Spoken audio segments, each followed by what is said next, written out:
And we are live. Welcome to the NBA Strategy Show. It is Friday, February 7th, fresh off the NBA trade deadline. We're here for a 6-game slate, 2 games locking at 7, 3 games locking at 7:30, 1 game locking at 8, and then it's just done. There is a late night game, Utah and Phoenix. It's not on either slate.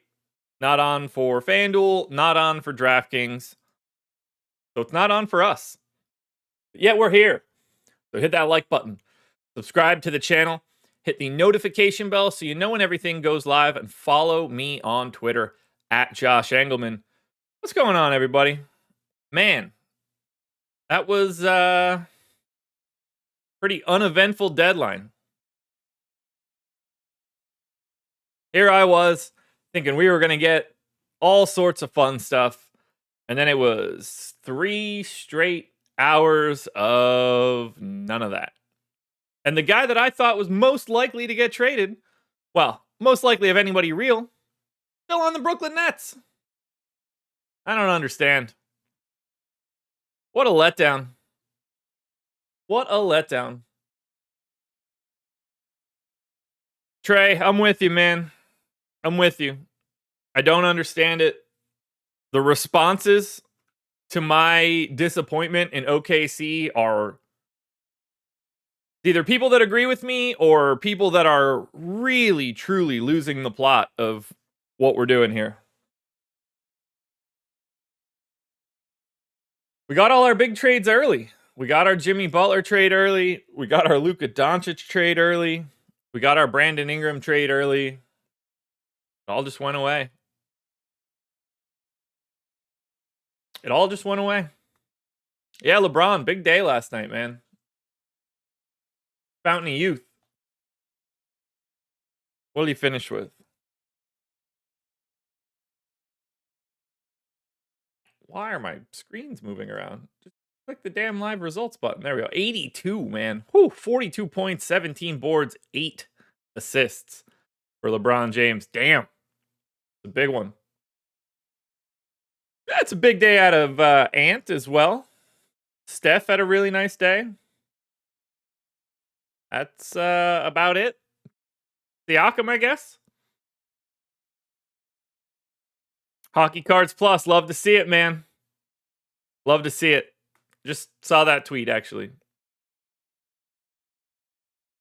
Yeah, I wanted to talk more about deadline and everything that happened, but there's nothing left to say. OKC fumbled the ball, and yesterday was boring. Truly boring.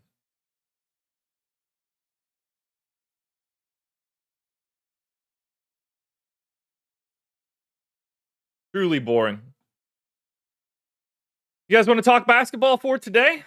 We got 6 games to break down. Feels like it's good a time as any.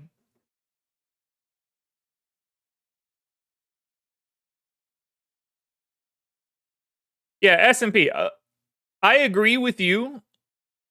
I just don't understand how you don't do both.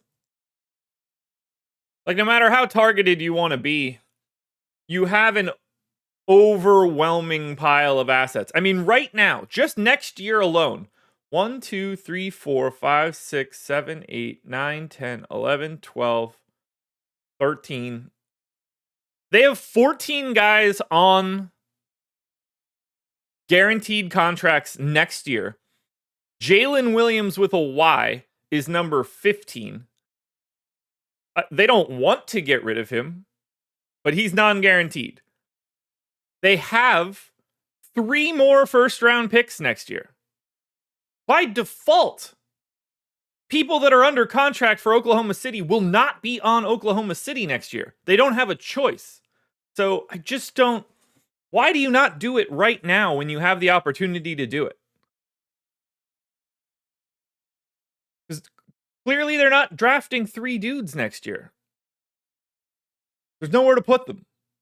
And that says nothing for doing anything else. It makes 0 sense to me. Like, no matter what you think, There's no one else that you think could help your rotation if you want to trade Usman Jang and anybody else. I don't understand. I don't get it. I just don't get it.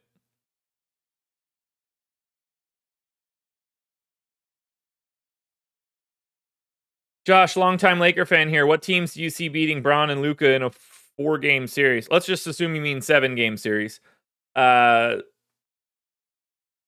Obviously Oklahoma City. I would favor Denver. I assume I'm missing somebody obvious.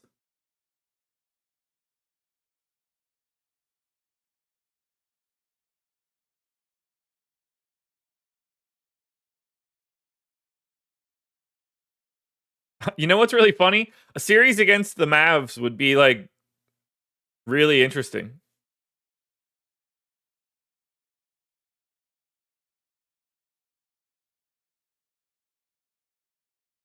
So S&P, that's the interesting thing.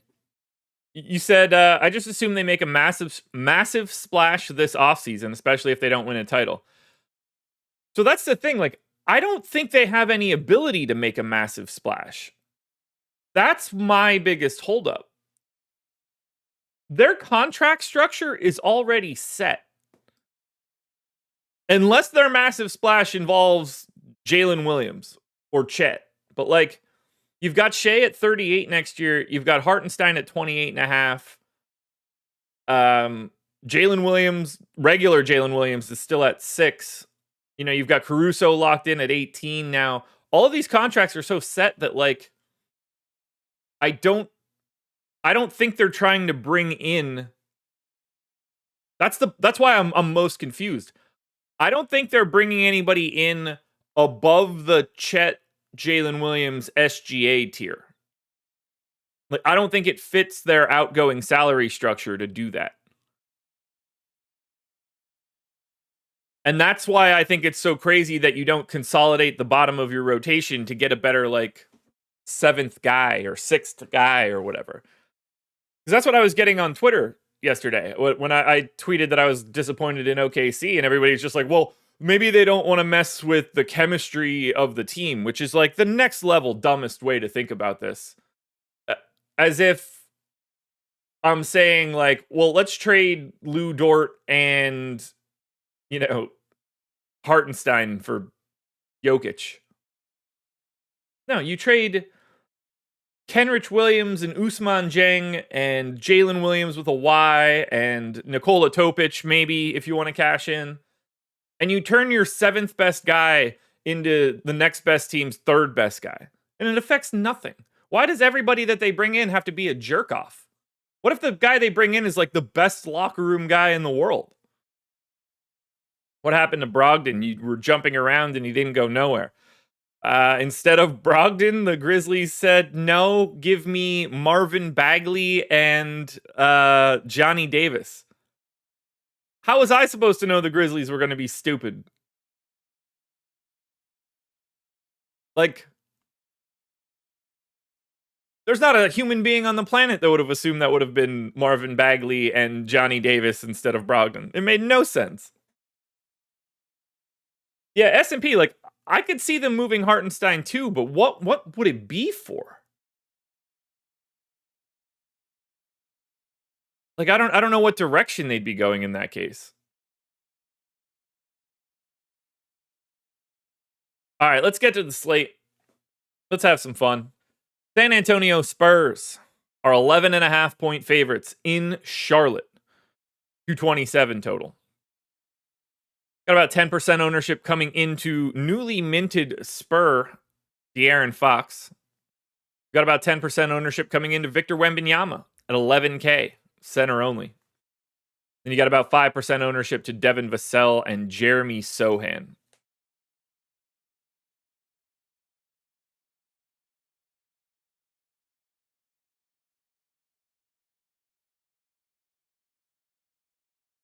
Fox looks okay.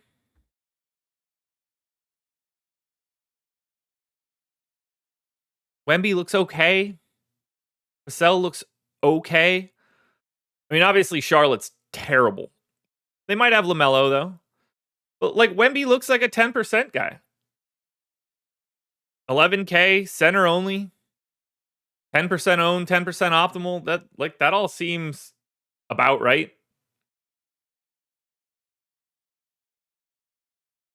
Fox 8,500. I mean, looks good for sure. Minutes are certainly there. Yeah, Al Money, none of that is true. It wouldn't have made anything complicated. You just trade for guys that have those contracts. Cam Johnson, trading for Cam Johnson and trading Usman Jang and Aaron Wiggins would affect absolutely nothing to their future books. Zero. You wanted to trade for Kobe White and do the same deal that I just said? It doesn't affect your future books. The books they're worried about are not 25-26.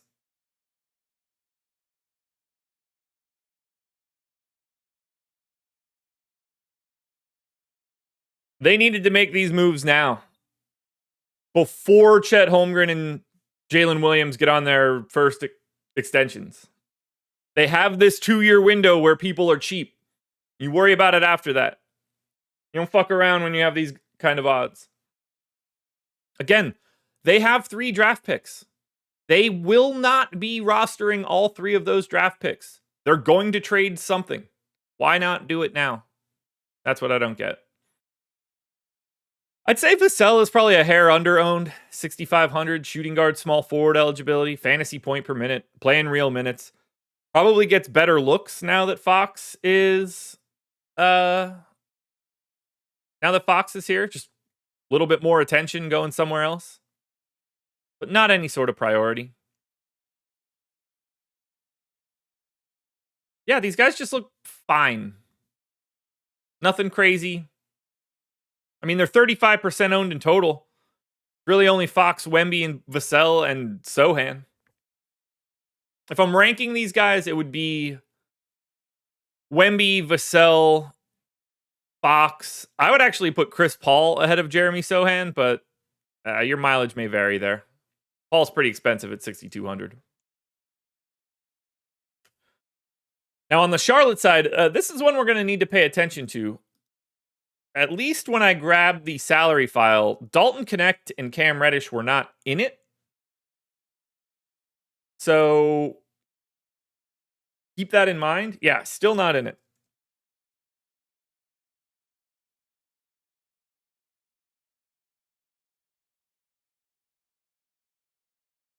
Don't matter, they not beating the Lakers. All right. Al Money, good talking to you. Thanks for letting me know that I can just totally ignore anything you say moving forward because it's not gonna bring me any joy. So Connect and Reddish need to get added to the salary file before we can really do anything with Charlotte. They also might not even be playing today. We have no idea who's officially eligible coming out of the trade deadline yet. We're going to get a lot of that news throughout the day. LaMelo is actually on the injury report as questionable. 10,100. I only went 28 minutes. I'm going to assume that he is not just coming back full blast today. If he does, going to be tough to get to him at that price tag. You know, Wemby not all that far away from him in the salary tier.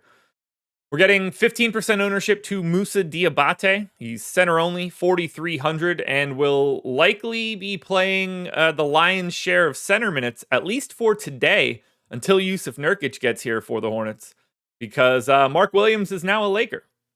So 27 minutes of Diabate looks solid, 0.92 fantasy points per minute.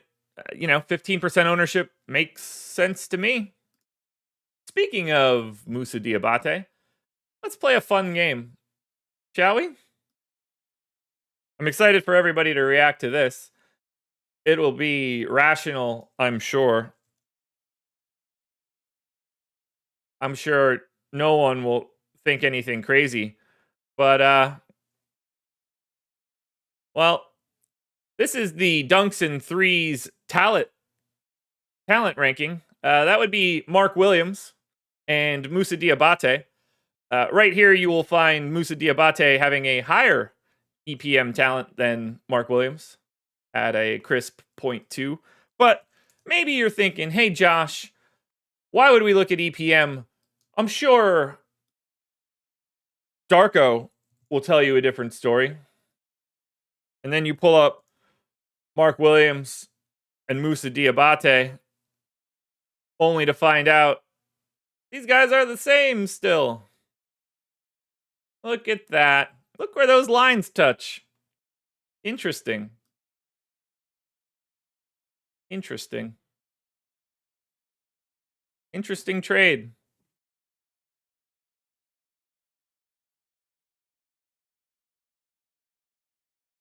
Al, yes, that's exactly true.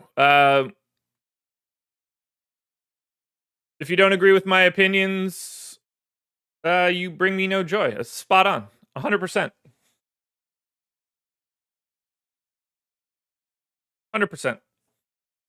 So look, we're not playing 9K Bridges if LaMelo's back. You could play a little bit of him if LaMelo's out. Josh Green's a no. I think Nick Smith's a no. You know, if Dalton Connect is in, we kind of need to know what his salary is. Because it's possible Dalton Connect looks awesome. Also possible that he is completely unplayable.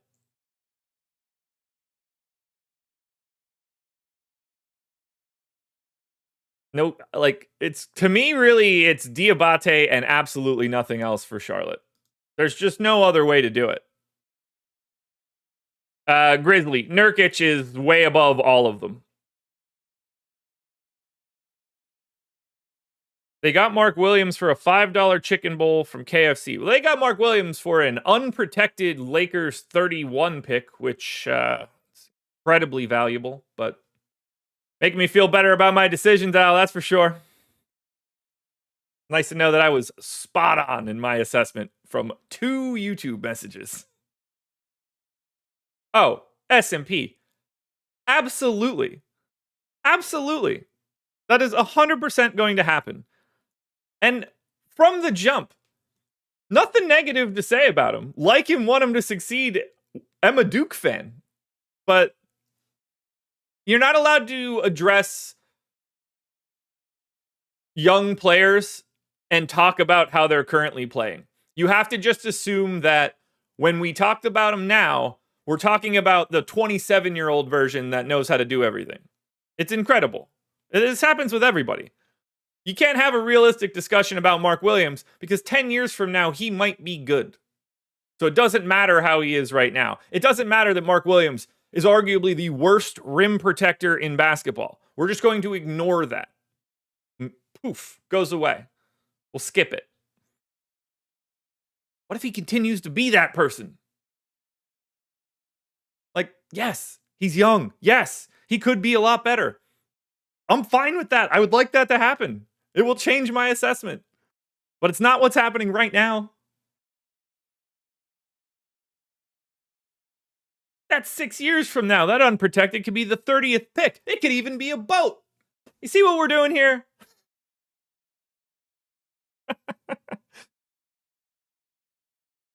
Yeah, the Lakers picked, what, third? No, second. They picked second 3 years in a row with Kobe on the team. Yeah, that actually happened. Kobe, the guy that everybody cranks one out to constantly, the Lakers stunk with him. You never know what's going to happen, man. 31st, 2031 unprotected pick is hella value. Yeah, the Luka at the Lakers at age 31 will, probably not have them in the lottery. Yeah, maybe. And then maybe he blows his knee out on the last day of the regular season and they suck the next year. Certainly possible.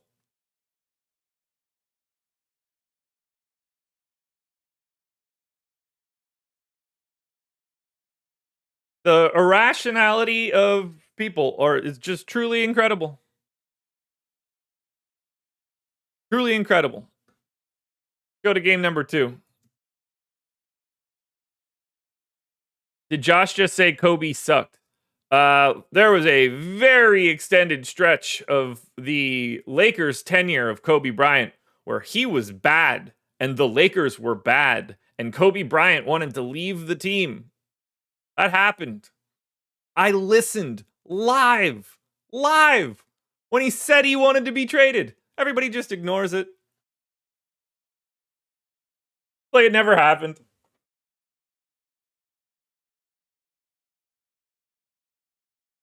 Incredible. Cleveland Cavaliers. Buckle up for this one, folks.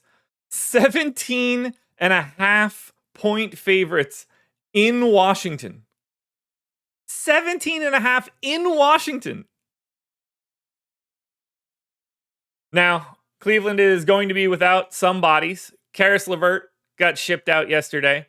George Niang got shipped out yesterday. Sam Merrill is just out. Isaac Okoro is out. Dean Wade is out. Donovan Mitchell probable. Yo, they're going to be playing some real randos here. Real randos. Okay, so just so we're clear here. Kobe wasn't bad. He was still Kobe. The Lakers just sucked. But it would be impossible for the Lakers to suck with Luka Doncic. Am I getting that right? We piecing that together? That's going to rattle around in some of y'all's brains and just be like, I don't get it. What? Yeah, that's going to happen. And let's be very clear here. Makes no sense.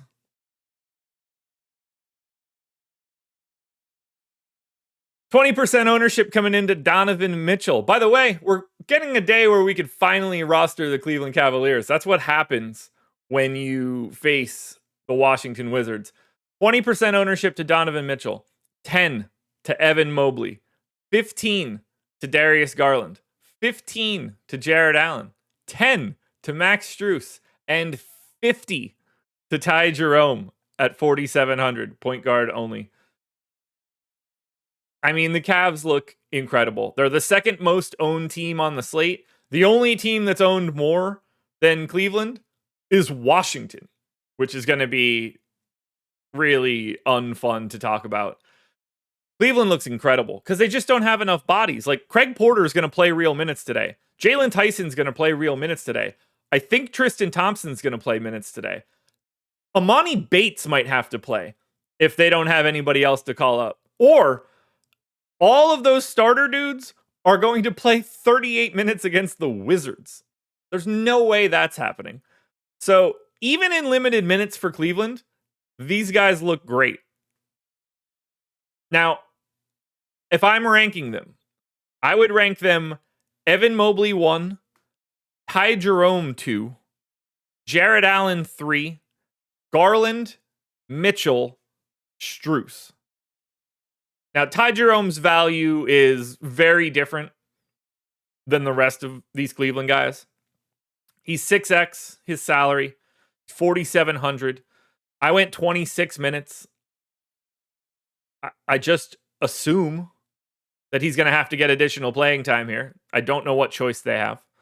And if he does, they look awesome. All 6 of those guys should be heavily owned. To me, 15% plus on everybody, and sizable ownership to Ty Jerome.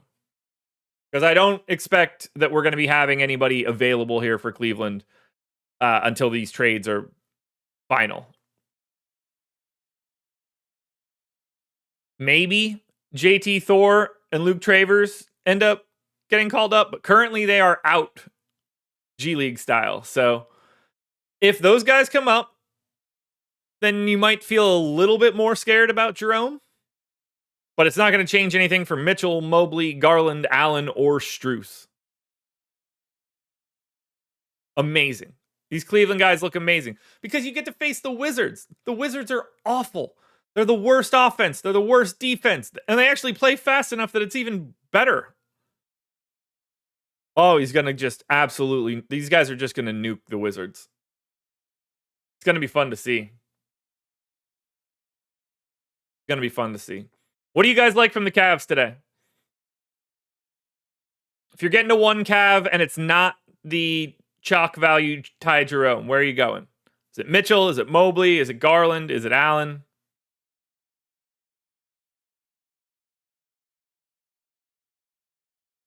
Slim Lancaster immediately answers Ty Jerome, which is not a relevant answer here. Thank you, Slim, for not listening.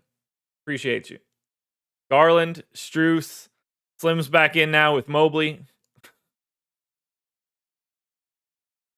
Porter Jr. I'm waiting for Slim to put out another name. Gonna go Pokemon style and catch them all.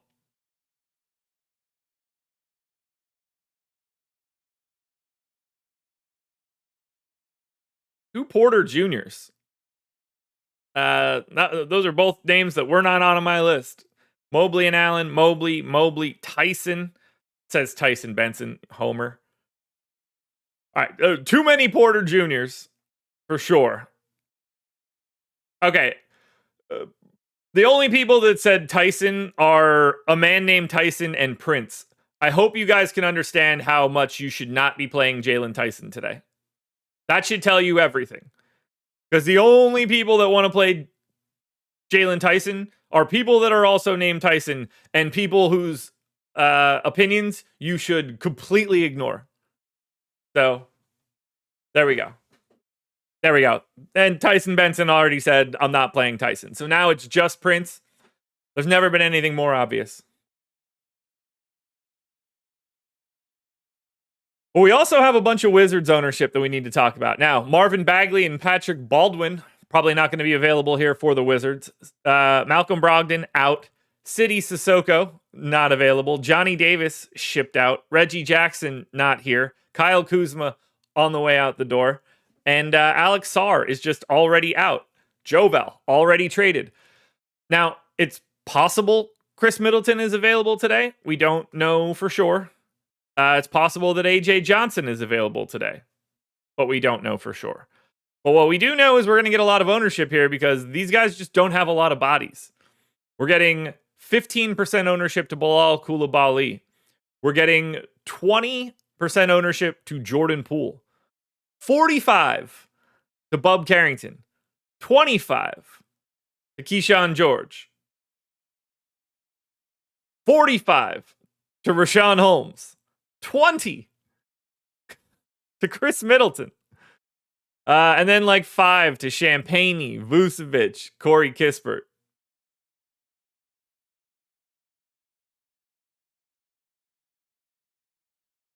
I did not expect to like the Wizards, but unfortunately, we have to like the Wizards. Like Rashawn Holmes is probably going to start at center at 3,500. And at least as of right now, we're not going to get jerked around with that Alex Sarr news. So, I mean, $3,500 Rashawn Holmes. I have him at a 7.4x salary. If that's the case, probably the best value on the slate. And Bub Carrington's not going to be too far behind. 3,300. Point guard, shooting guard eligible. Those two guys are going to be massively owned. They're immediate cash game plays.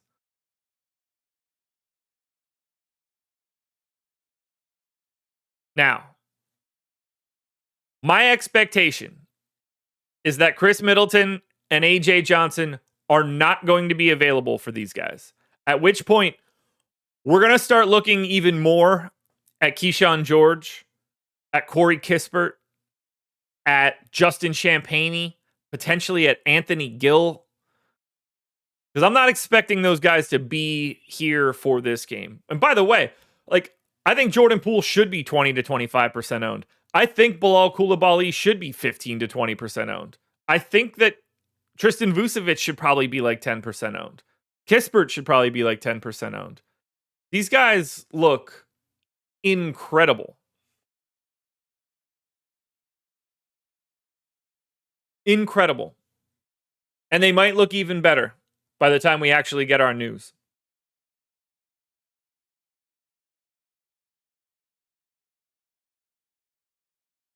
What do you guys like most from the Wizards? I assume it's Holmes and Carrington.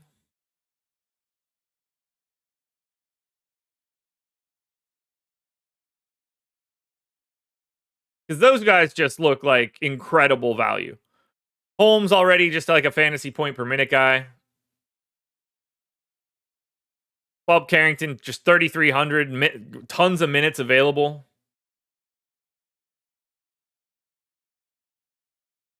Trust me, I hate it. But this is the best team in the DFS slate. It's not fun to say. It's really not. But if Middleton and AJ Johnson aren't available, I'm pretty sure they only have 9 guys.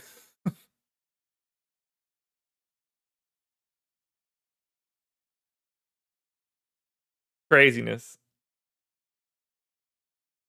Craziness. We're going to get all this ownership, and like Tristan Vucevic and Justin Champagnie are going to be the 2 best plays from the Wizards. It's going to be awful. But we need to pay attention to the news here. But what we know is this: the most owned game on today's slate, and it is not even remotely close, is Cleveland and Washington. Game number 3, Milwaukee Bucks, 6.5 point favorites in Atlanta, 241 total. Highest total on the slate, highest pace on the slate. I'm going to assume for right now that we do have Kyle Kuzma. So just putting that out there. 30% ownership is coming into Dame. Deserves every bit of it. 8,700 point guard only. Amazing matchup. His target score is only 50 fantasy points. I love it. I think he deserves every bit of that ownership. 50% ownership right now to Giannis. Do I think that comes down a little bit? I do. Do I think he deserves it? I do. 11-8, power forward, center eligible, 23% optimal, 38% chance of 65 fantasy points. Why not? Why not? I love it. I love it. I think Kuzma's very reasonable at 6,100, assuming he plays. Small forward, power forward eligibility. Going to get way better looks than he's been getting for the past couple months. Arcathelza, I don't know. I really don't know. They usually do, but I don't know. We also have 15% ownership coming into Bobby Portis at 5,500. It's fine. Assuming Giannis is in, because he is questionable. As long as Giannis plays, Portis isn't going to look that great, especially if Kuzma's here. But we need this news. We don't know the status of Kuzma. We don't officially know the status of Giannis.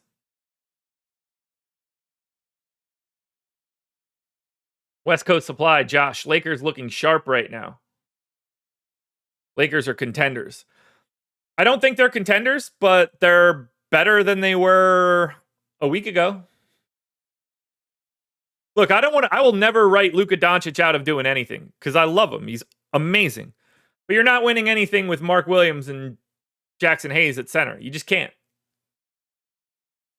They don't have enough talent to win anything real. If they do, Luka's a wizard.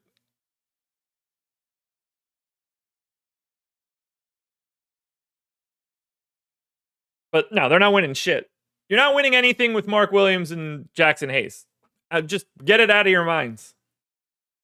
The Lakers are not to get to the Western Conference Finals. Yeah, you can't just look at Lakers betting odds the same way. They're the most public team on the planet. That's always going to skew high. It's technically the Nuggets as the second best odds if we're adjusting for the markets. Look, Luka's incredible. I would not bet against him dragging any sort of corpse of a team to the finals. But Mark Williams is not even remotely close to good enough, and Jackson Hayes is worse than that.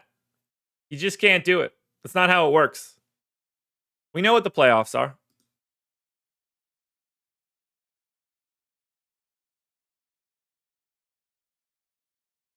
Alrighty. Well, let's get to the Atlanta Hawks side of this one. They were active. No more Bogdan Bogdanovic. No more DeAndre Hunter.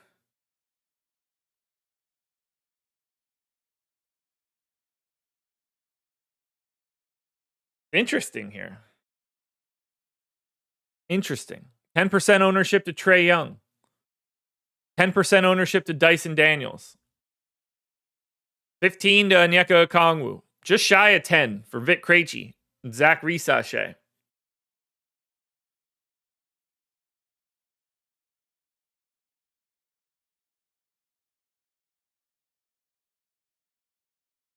So there's a lot of guys missing for Atlanta today. And they could end up looking a little sneakier than it seems. Because obviously they're missing their trade guys. Guys like Jalen Johnson are just out. Clint Capella is out.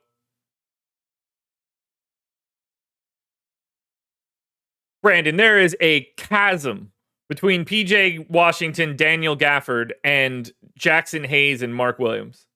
A chasm. We're not even talking about close to the same thing here.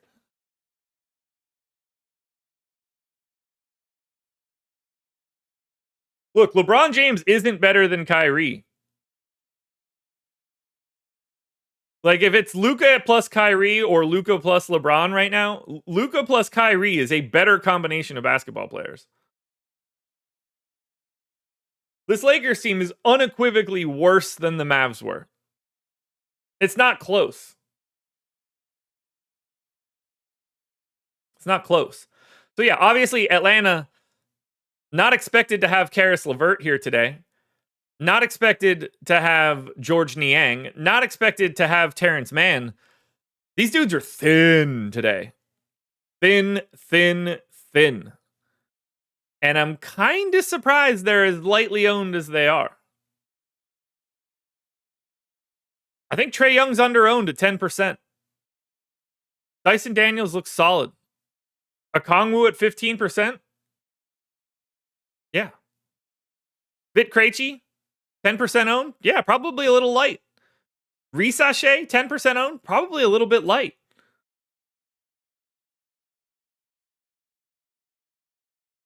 I think Atlanta might be the most underrepresented team here.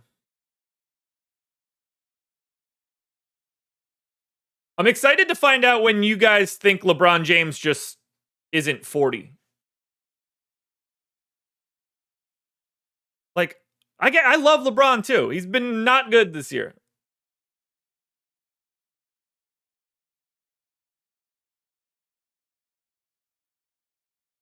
He's starting to show his age.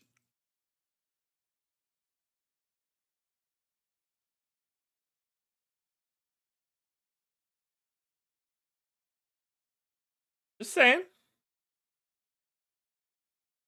But this is another problem with the way that people talk about basketball.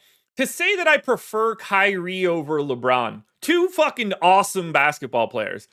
The other side, the people that hear it just have to be total jerk-offs about it. Like, you just can't have, you can't just pick between two people. It immediately has to mean that I think the other guy sucks. That I think he's you guys. It's insane.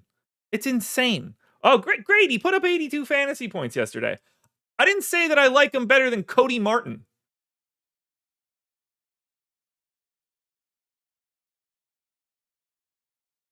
We're comparing two guys that are like always all NBA discussions.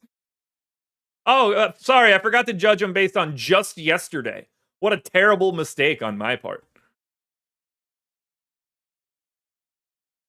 You guys are morons. Just about all of you. I mean that sincerely. You are incapable of hearing words. Incapable of it.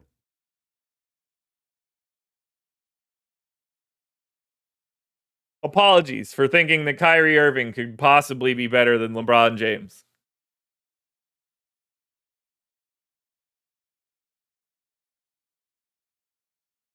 I'm sure he'll be the exact same guy at 50 years old, too. We'll just never take him out of the lineup. Oh, boy.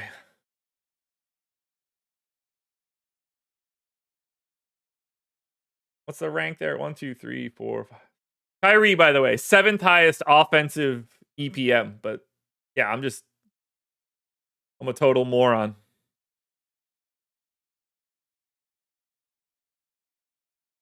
What's Kyrie done without LeBron? He went to the finals last year. He just did it. I know the Mavs forgot because they shipped out Luka. By the way, I'm not comparing their careers. I'm comparing them right now. For the love of God. For the love of God. What are we doing? What are we doing?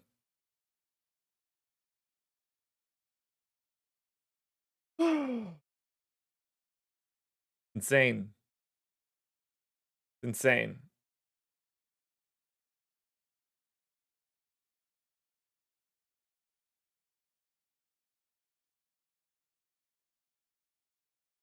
Yeah, I'll read LeBron's season stats here. Let me start with Kyrie's. 3.5 offensive EPM, negative 0.5 defensive EPM, 3 plus 3 EPM.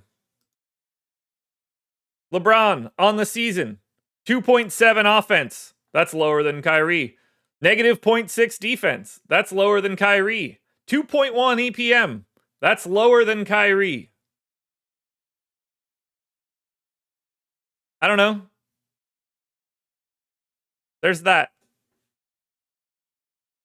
Again, guys, I still like LeBron.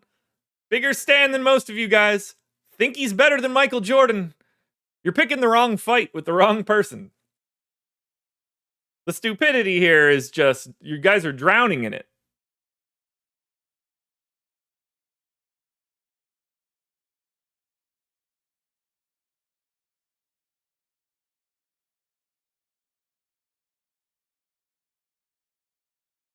Grizzly. Exactly. Exactly.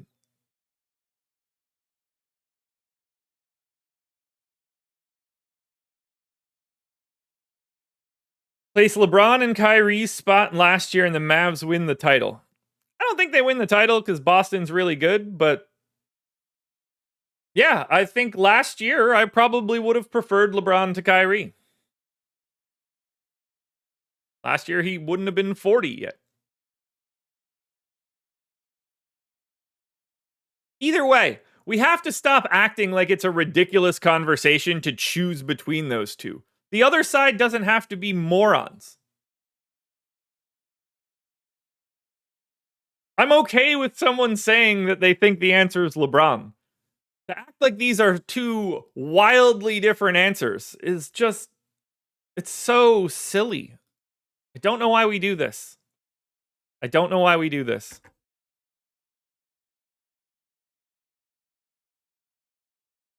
Like having a conversation about the MVP this year and somebody just taking it to mean like Shea sucks or Jokic sucks. It's so dumb.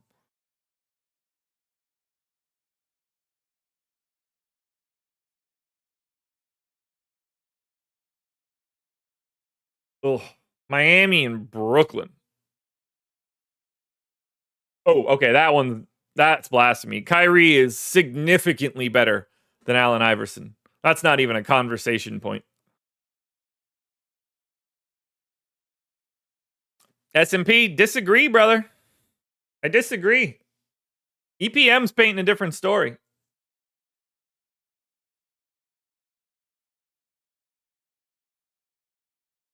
EPM is painting the different story.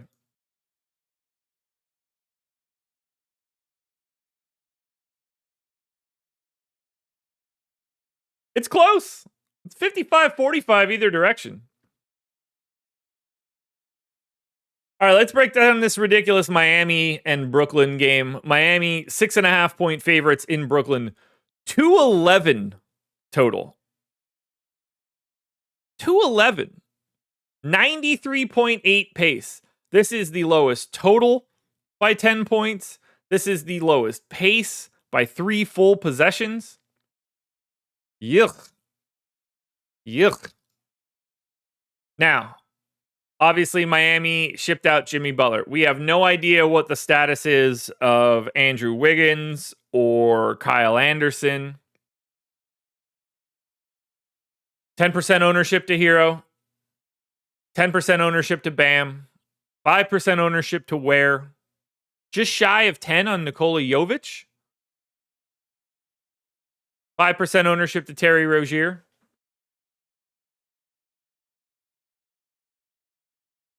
Nobody jumps out. I mean, the matchup here is just gross. Like, I think Bam probably looks the best. Although you could tell me it's $4,500 Terry Rozier, and I don't even think I'd disagree. Is Terry Rozier really all that different than Ty Jerome? He's not, right?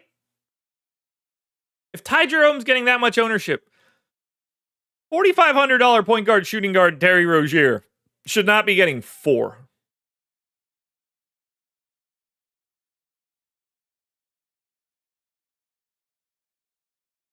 Feels low.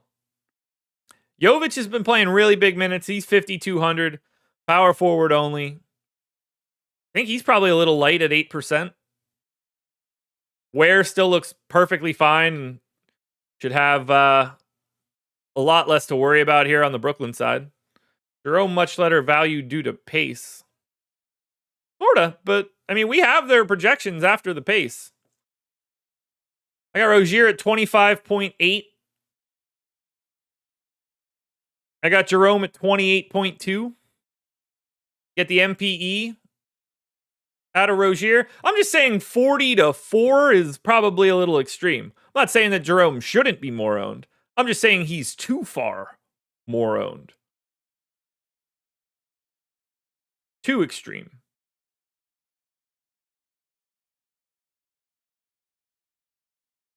If I'm ranking Miami, it would be fuck it. Terry Rozier, Bam Adebayo, Tyler Hero, Kel'el Ware, Nikola Jovic.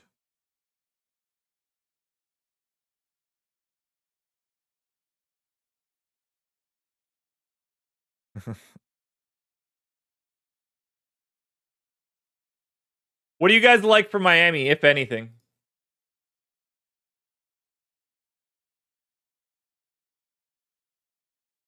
Oh, hold on. I'm gonna have a lot of fun here.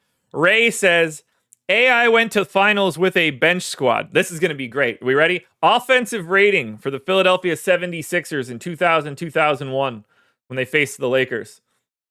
Offensive rating, 13th out of 29 teams. Defensive rating, 5th out of 29 teams.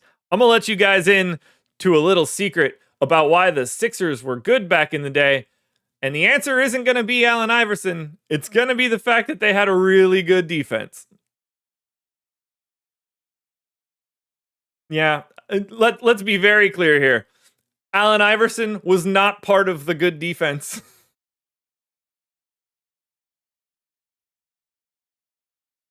Now, you know what really helps? Awesome defense. Yeah. Yeah, that happened. Sorry, guys. Sorry to burst your bubble. Sorry to burst your bubbles. Defense carried it. AI just happened to be on the team.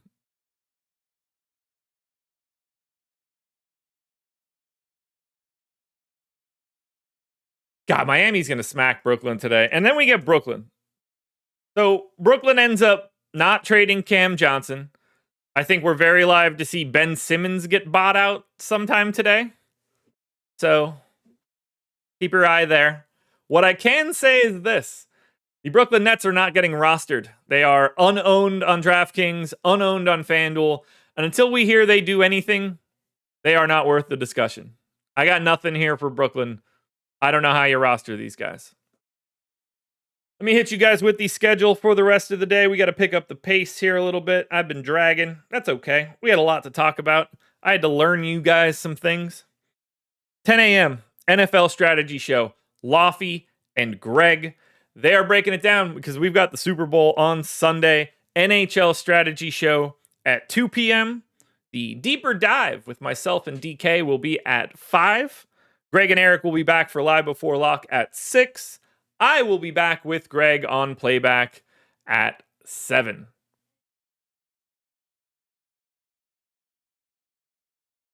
Iverson led the league in steals on that team. Why would I care that he had steals? He had to. Do you know why? He was so bad defensively. The only thing he could possibly do is jump passing lanes because he was too small to do anything else. was terrible on defense. Terrible. AI defense was awesome. Good luck to you, Ray. I think life's going to get pretty struggly moving forward. Philly, 4-point favorites in Detroit, 224 total. 97 pace here. Obviously, Philly made a couple moves yesterday, but nothing too crazy. Reggie Jackson's gone. Assuming we got Quentin Grimes today, 25% ownership coming into one man and one man only. That is Joel Embiid. Everybody else, 1%. Now, we saw Embiid come back, play 36 minutes, drop a triple-double. I can't assume he's playing that same amount of minutes, but 10K center-only Joel Embiid? I am willing to entertain that. Do I think he's a little overowned? I do.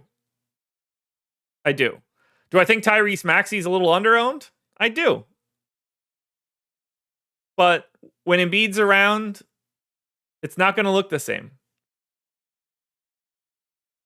There's really nothing to talk about here for Philly, assuming this breaks and we do get Embiid in and we do get Maxey and then we do get Paul George, because that's how it is right now, but I don't trust it. Yabusele questionable, probably doesn't matter all that much here. I think Maxey's fine as a GPP pivot, but the guy you're paying attention to for Philly is Joel Embiid.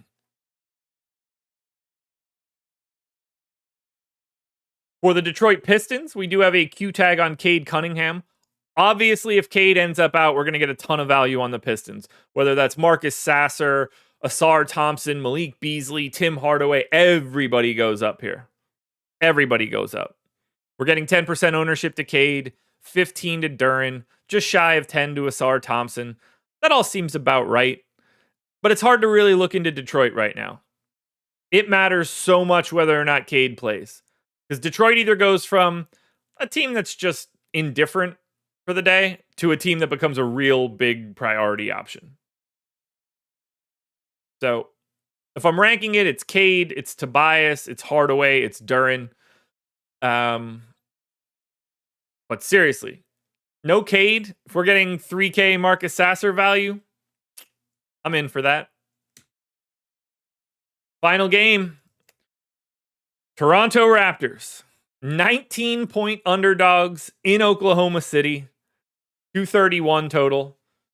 Obviously, Toronto made some moves. RJ Barrett is just out for this one. Jakob Poeltl is out. Kelly Olynyk got traded. Davion Mitchell got traded. Bruce Brown got traded.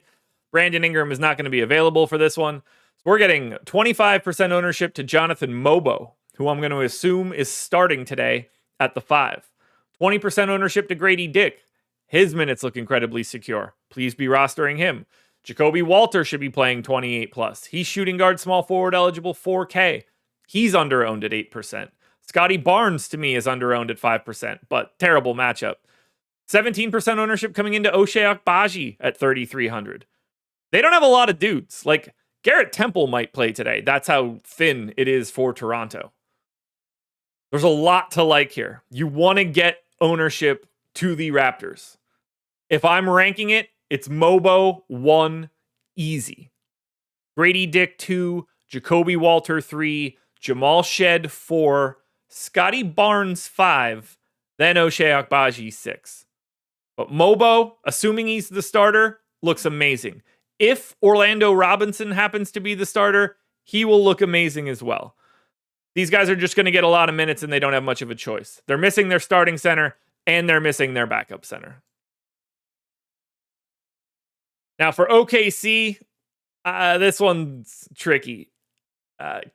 Jalen Williams is getting 20% ownership at 8K. I think that's very reasonable. I have him in for 34 minutes. It's certainly scary. But OKC is also getting Chet Holmgren back today. Still no AJ Mitchell or Kaysen Wallace or Usman Jeng. But they got Chet back. And Hartenstein is here. I don't know how Toronto scores. I don't know how you want to go to OKC. This feels like a game where you're going to get a lot of Jalen Williams with a Y, Kenrich, Wiggins, Joe. They should beat the brakes off of Toronto. I think Shea is underowned at 10%, but it's certainly scary at 10-7. But he might hang 50 on him in 3 quarters. Dort's a tough sell for me. Hartenstein's a tough sell for me. I don't think you can go to Chet Holmgren right now. He's clearly not going to be playing full run. There's no way Chet's coming back. Like, I went 24 minutes. That's probably high. They're going to bring him back slow. They are in absolutely no rush. But yeah, 19-point underdogs. That would be the Raptors today. Jay Brown, is Schroeder available for the Pistons? I don't know. My guess is no, but we're going to learn a lot more when we get injury reports throughout the day.